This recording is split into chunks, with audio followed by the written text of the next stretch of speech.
How do you stop your business from growing? I love giving you models that will help your business grow. But one of the most effective questions that you can ask yourself is, what would I do if I wanted to stop my business from growing? Flipping a question will often help you avoid the things that are actually holding you back. And so today I'm going to talk about the three things that most people are doing that stop their growth. They start a new thing, they make a lifestyle change, or they abdicate responsibility for growth to somebody else.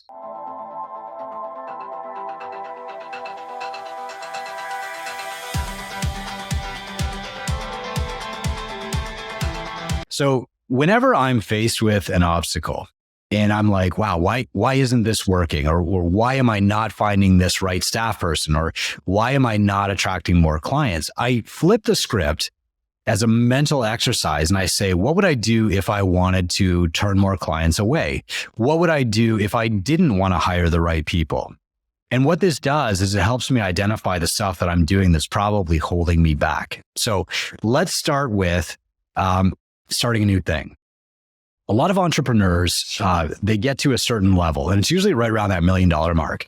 And they think like, okay, this is as far as my business is going to go. My gym, my software company, my coaching practice, my therapy clinic, whatever that is. I'm at $1 million. I've got $1 million business, but I keep hitting this ceiling. Okay. And it might not be 1 million. It might be like 100 clients, or pick any metric that you want. And they say, well, it must be time to start a new thing. So they go off and they start this new company, right? And it's usually related. Like maybe I need to start a t-shirt company to serve my cell phone customers or whatever. Or, maybe I've been selling these workouts online for groups. I'm at $1 million. Maybe I need to build a new app, something like that, right? It's very attractive. And I'm so guilty of this. I mean, I've started probably 10 companies that were sideline companies and then either just shut them down or sold them to somebody else because they were a distraction.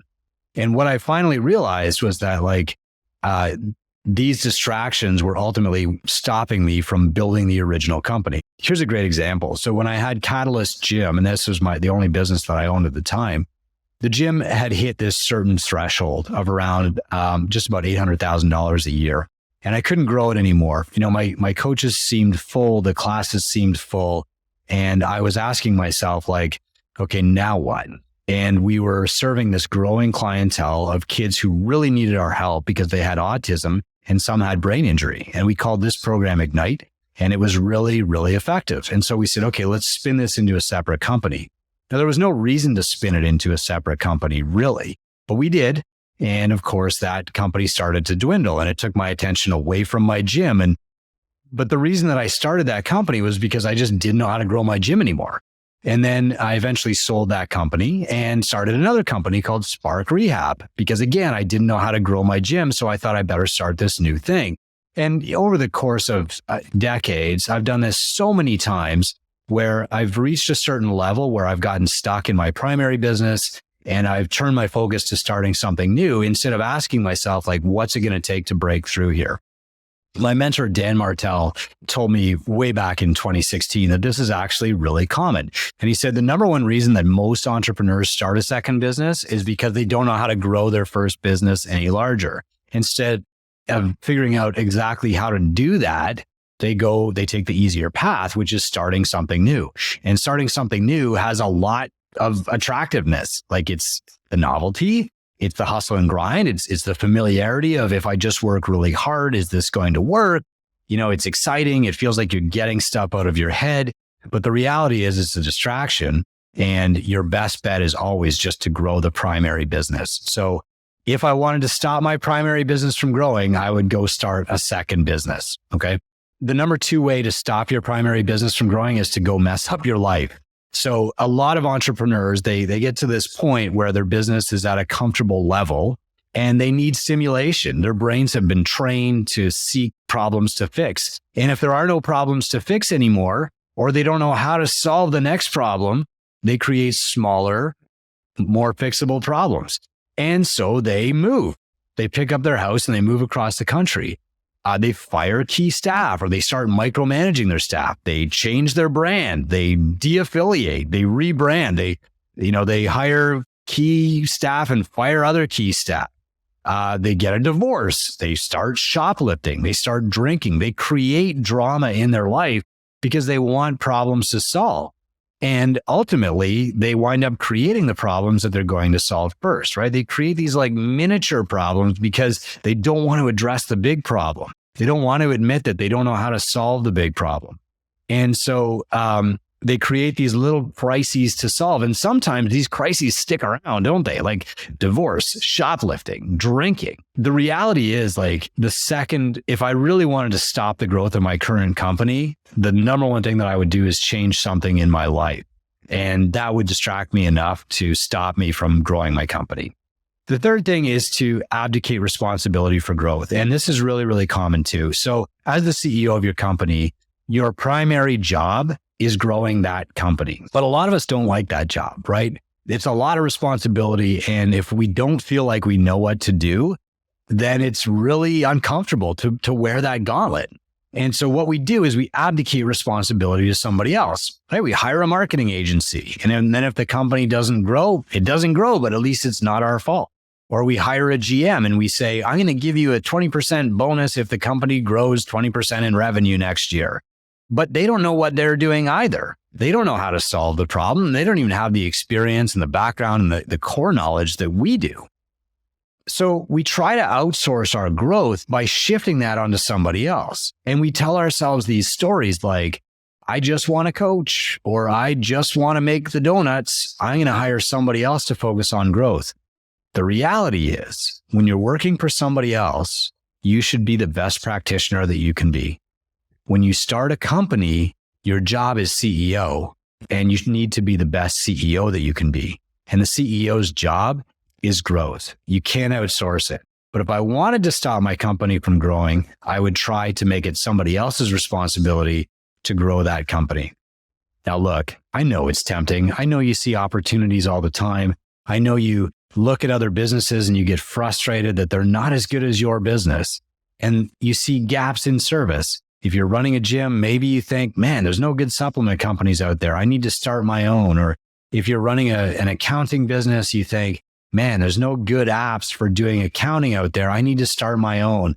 Or if you're running a hairdressing salon, you think, geez, there's just like no great jewelry places where people can compliment the work that I'm doing on their hair. I need to start my own.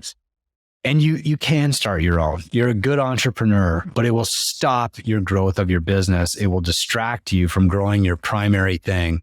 Derek Sivers wrote this great book called Anything You Want. And more than anything else, this book has helped me avoid this trap of constantly starting every idea that comes into my head. And his basic premise of the book is you can do anything you want, but you can't do it all right now. So if you see an opportunity to start a new business and you want to do that opportunity, ask yourself, am I only attracted to this because my current business isn't growing? If my current business was growing 10% this month, would I still want to do this thing? And then the next step is you put the idea on the shelf for 3 months. I'll come back to this in 3 months. And if I'm still attracted to it, I'll do it then. And if I'm still up in the air, I'll give it another 3 months. Okay. And over time, what this has done is it stopped me from starting awards companies and t-shirt companies and coaching businesses and media companies, because when I realized, like, I've been thinking about this for 3 months and I'm not as excited about it anymore, that I could have just poured that energy into my primary business. Every time I start a side business, my primary business stops growing. And this is why. Here's the ultimate lesson here. You can only be CEO to one company at a time. And you must be the CEO of that company. You must embrace the CEO if you own it. And that means not doing 3 things. It means not starting a new company, not making a massive lifestyle change, and not giving responsibility for growth to somebody else. If you really want to think more about this lesson, think about it like this. Pretend that you hired a CEO for your company.